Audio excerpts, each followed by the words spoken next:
attention for scaling up medical infrastructure. Here, the focus is on 8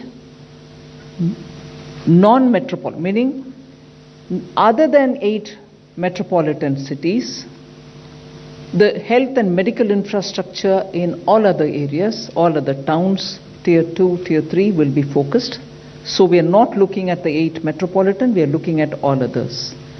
Here the guarantee coverage will be for projects which are totally new up to 75% coverage, and projects which are only expansion will get 50% coverage.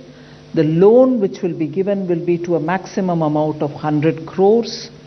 This guarantee will last for 3 years, and the interest rate for this health sector is about 7.5. It's capped at 7.95%. And if the focus within this is on aspirational districts, whether it is expansion or for new projects, 75% cover is being provided, and therefore 7.95 being the interest cap, the top cap being given, considering that without this guarantee you would have had to pay 10 to 11% interest. If this is for the health sector, we are also extending this to all other sectors where 60,000 crores is being dedicated for the cover for that. But here the interest cap is at 8.25%. So all other details will be given out in the due course within a short span of time. But the other sector that we are talking about, like the way in which we did in the ECLGS, as we progress, we will evolve the needs. Depending on the needs which are coming out from the ground, we will keep changing that description and the coverage of the scheme.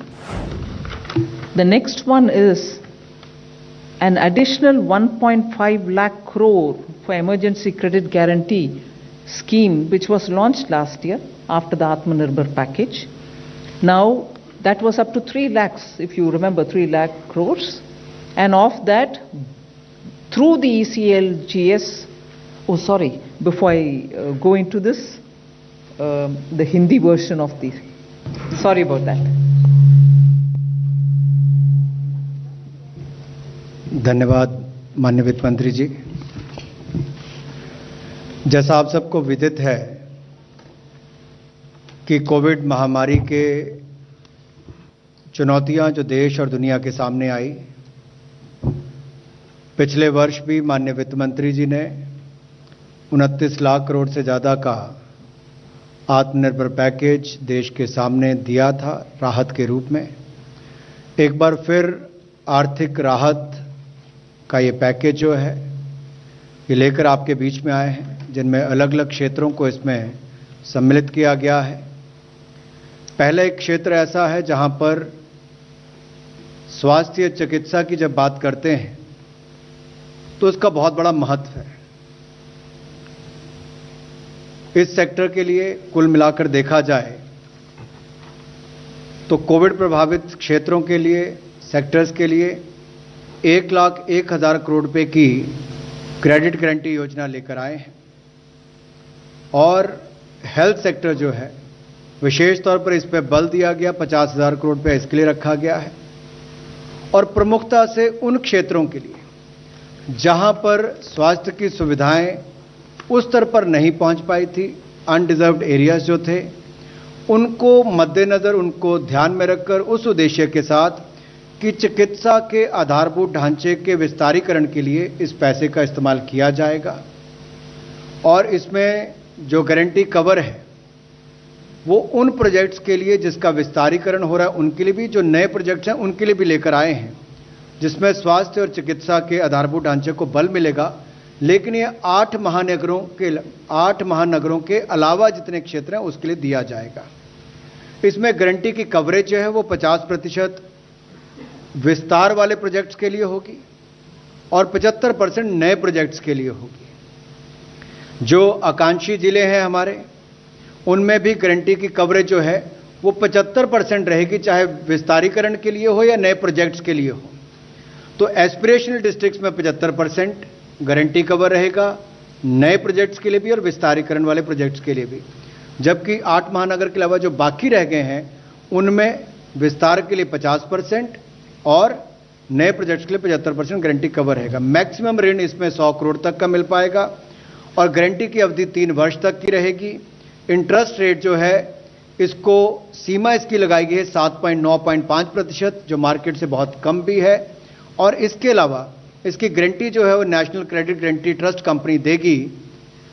जो बाकी के sectors हैं health sector के अलावा उनके लिए 60,000 करोड़ रुपए का इसमें प्रावधान किया गया है और उसमें इंटरेस्ट कैप जो है वो 8.25% सालाना रहेगी।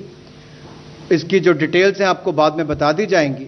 और जो बगैर गारंटी के जो नॉर्मल इंटरेस्ट है वो लगभग 10 से 11% रहेगा। We now move to the additional 1.5 lakh crore for emergency credit guarantee scheme. You know, it was announced during the Atmanirbhar package announcements in May 2020. At that time, we had said it will be up to 3 lakh crores, of which 2.69 lakh crores have already been dispersed through the ECGLS 1, 2, and 3. In which, you know, first we covered the MSMEs, then we also included some other sectors, and the third one also brought in hospitality and others. And as a result of which, 2.69 crores have already been utilized. The rest will also be available for people to utilize it.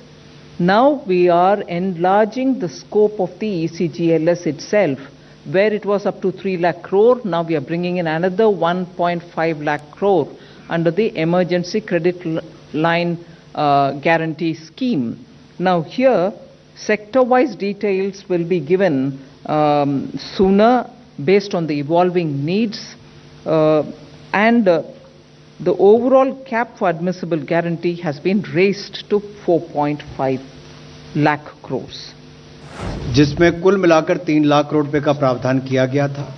ECLGS 1.0, 2.0, 3.0 के अंतर्गत बहुत सफल रही और कुल मिलाकर 2,69,000 करोड़ रुपया इसके माध्यम से व्यापारियों को, कारोबारियों को दिया गया। और ये 20% अतिरिक्त कार्यशील पूंजी थी पहले और दूसरे चरण के लिए, और तीसरे में तो 40% तक इसको किया गया था। और इसमें लगभग 12 private sector bank, 12 public sector bank, 25 private sector bank और बाकी जो गैर वित्तीय कंपनीज हैं, NBFCs हैं, उनके माध्यम से इस पैसे को दिया गया। अब इसकी लिमिट जो है वो स्वीकार्य गारंटी की, उस पर भी जो अमाउंट प्रपोज्ड है, जो स्वीकृत है, उस पर उसको वृद्धि करने की बात कही गई है ताकि और लोगों को इसका लाभ मिल सके। जो 20% उनकी आउटस्टैंडिंग लोन लिमिट है उस पर इसको प्रत्येक ऋण पर बकाया जो है उसके हिसाब से किया जाएगा। और सेक्टर वाइज जैसे इसकी आगे आगे मांग भी बढ़ेगी उसको ध्यान में रखकर बाकी निर्णय किए जाएंगे उभरती हुई जरूरतों को देखकर। जो हमारे कॉन्टैक्ट इंटेंसिव सेक्टर्स हैं, ज्ञान क्षेत्र से संपर्क रखने वाले हैं, चाहे वो टूरिज्म, ट्रैवल, टूर ऑपरेटर्स, ये बाकी सब उसमें आते हैं, उसको इसमें ऑलरेडी कवर किया गया है। 4,000 करोड़ तक के उसको इसमें लाभ दिए गए हैं, उसको आगे भी इसको ऐसे ही जारी रखा जाएगा। ओवरऑल इसकी जो कैप है या सीमा है एडमिसिबल गारंटी जो स्वीकार्य गारंटी की है वो अब 3 लाख करोड़ से बढ़ाकर 4.5 लाख करोड़ कर दी है। 3 लाख करोड़ में यानी कि 50% की और वृद्धि करके 4.5 लाख करोड़ रुपया इसको किया गया है, जिससे बहुत ज्यादा लाभ कारोबार और व्यवसाय करने वालों को मिलेगा emergency credit line guarantee scheme के माध्यम से। The next one is a totally new scheme. This is a credit guarantee scheme to facilitate loans through the MFIs, microfinance institutions. We aim to reach out to 25 lakh persons who are absolutely smallest borrowers from the MFI, and this would be a maximum loan of 1.25 lakhs to an individual, and the rate will be at least 2% below the maximum rate which is prescribed by the RBI. So the focus of this will be on new lending and not on repayment of old loans. Clearly, all kinds of stressed accounts can also benefit from it, and that is why we have mentioned that all defaulters also, so long as they are 89 days or less, meaning if the default is only within the 89 days, even they get covered, which means only the NPAs will not be covered, stressed will also be covered. Now, this entire scheme will be till 31st March 2020 or till such a time the 7,500 crores of guarantee which is getting issued is exhausted. Either this or that, whichever is the earliest. The guarantee which is being given is up to 75% of the default amount, and this duration is for 3 years. The loan duration is for 3 years. So we hope to cover 25 lakh, the smallest of small MFI clients, which means MFIs are normally widely spread in the hinterland, which is really the smallest towns, very small towns, and therefore we want to reach out to them, and that is best done through the MFI, and that is why we've taken this route. So there will obviously be a joint lending group kind of a framework wherein the NBFC, which has a link with them, the MFI, will all be in the loop. But that is how we expect to reach the smallest of small borrowers. They could borrow it for any one of the purposes for which they would like to take money from the MFI. Credit guarantee scheme ये बिल्कुल नई योजना आपके बीच में लेकर आए हैं, जिसमें इसमें क्रेडिट गारंटी स्कीम के माध्यम से 25 लाख लोगों को इसका लाभ मिलेगा और ये माइक्रो फाइनेंस इंस्टीट्यूशंस के माध्यम से इसको दिया जाएगा।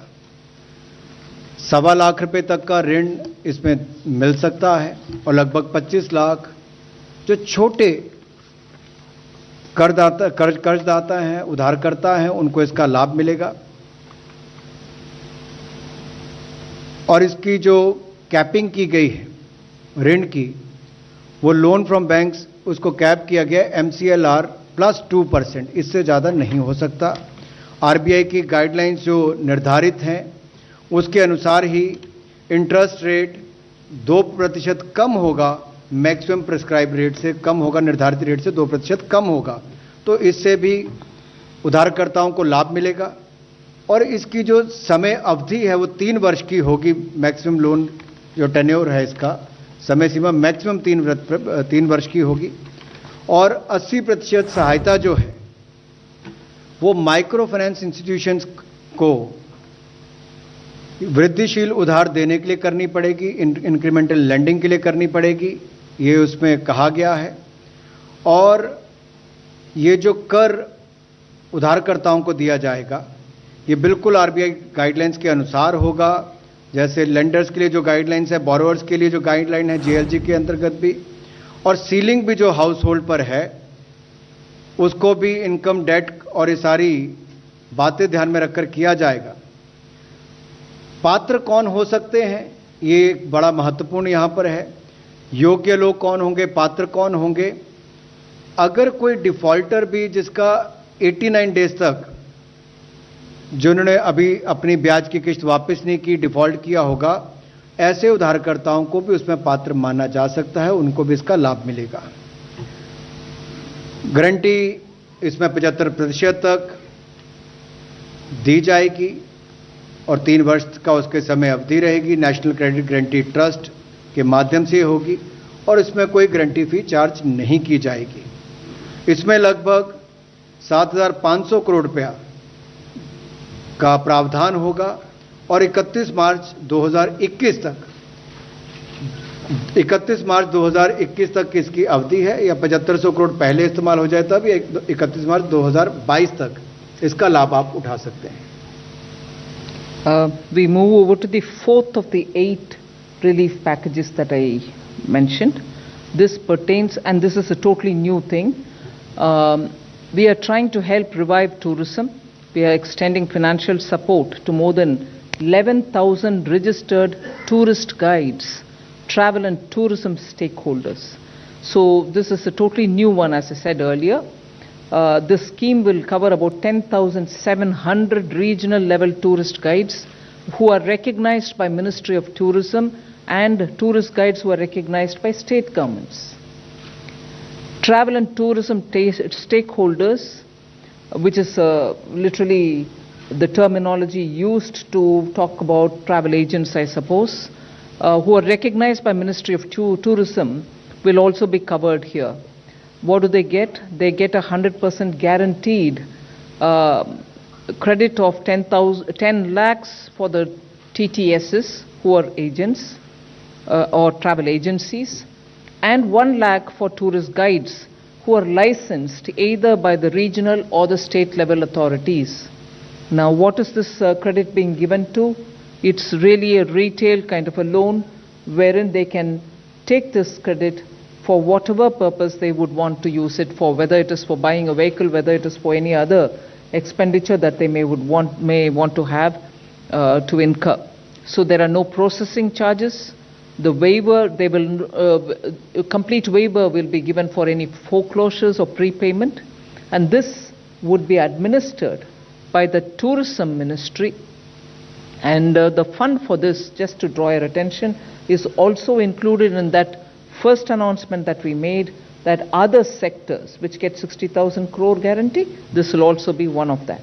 So this is to help revive or to help the tourist guides and tourist travel agencies survive the second wave.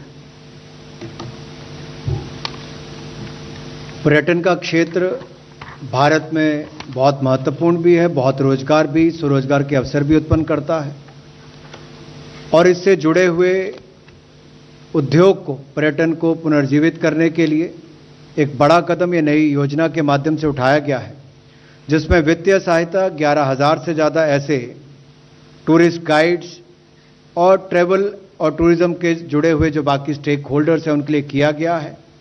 ये बिल्कुल नई लोन गारंटी स्कीम है जो कोविड से प्रभावित क्षेत्र हैं उसको मददगार साबित होगी।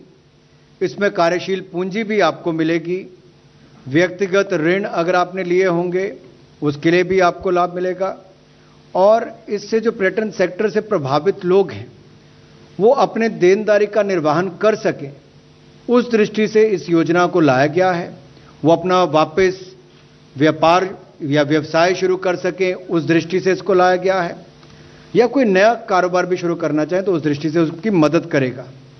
इसमें कुल मिलाकर 10,700 जो हमारे क्षेत्रीय स्तर पर टूरिस्ट गाइड्स जो हमारे मिनिस्ट्री ऑफ टूरिज्म ने रिकॉग्नाइज कर रखे हैं, राज्यों में भी उनको इसका लाभ मिलेगा, राज्यों की सरकारों ने भी जिनको रिकॉग्नाइज किया है, और जो travel and tourism stakeholders हैं जो लगभग 904 हैं उनको भी इसका लाभ मिलेगा। कितना लाभ मिलेगा? 100% गारंटी इसकी हमारी तरफ से दी जा रही है, और इसमें 10 लाख रुपया जो हमारा travel and tourism stakeholder है उनको मिलेगा, प्रति एजेंसी को इतना उसको मिल सकता है, और 1 लाख रुपया टूरिस्ट गाइड्स जो लाइसेंस्ड है, जिनको लाइसेंस प्राप्त है या क्षेत्रीय या फिर राज्य के स्तर पर जिनको रिकॉग्नाइज किया गया उनको होगा। इनको ना तो कोई प्रोसेसिंग चार्जेस देने पड़ेंगे, और फोरक्लोजर के लिए भी इनके लिए या पूर्व भुगतान करने के लिए भी जो शुल्क होता है उससे भी इनको छूट दी गई है, और जो अतिरिक्त कोलेट्रल इनको देनी पड़ती है उसकी भी आवश्यकता इस पर नहीं होगी। तो इस तरह से बड़ी मदद उसके टूरिज्म क्षेत्र के लिए यहां से भी होने वाली है।